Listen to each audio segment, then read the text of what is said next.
invited, and our duty is to be part of whatever is going to happen going forward. We've been part of this process for a year and a half. The party has done 4 NEC meetings in which we ratified the coalition. We agreed to have a coalition. The party has always been a party that says handshake is its philosophy. It's the ADC DNA.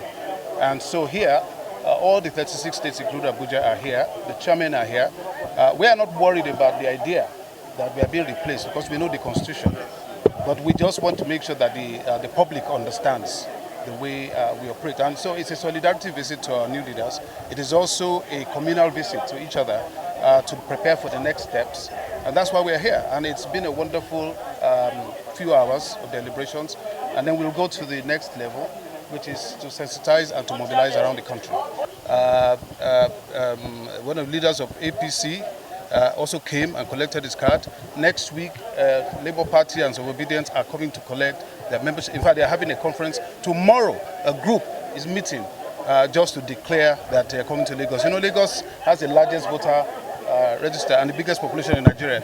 And yes, it is the base of APC. That is why we are going into that battle with strategy, with wisdom, and with collective desire to get Nigeria to move from where it is to where it ought to be. That's what we represent in this coalition. We are ADC in Lagos. We came to a conclusion that we challenged the idea of having 57 LCDs where the Constitution recognizes 20.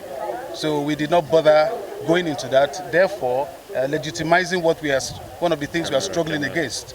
So I can understand that for you it may not make a lot of sense, but once you are challenging an act of government, then you cannot participate at the same time.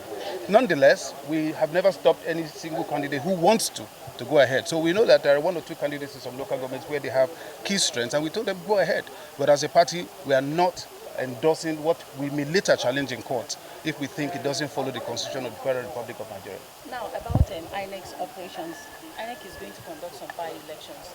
Now, are you satisfied with how INEC has conducted itself, and why did it take INEC so long to conduct these by-elections to fill vacant seats?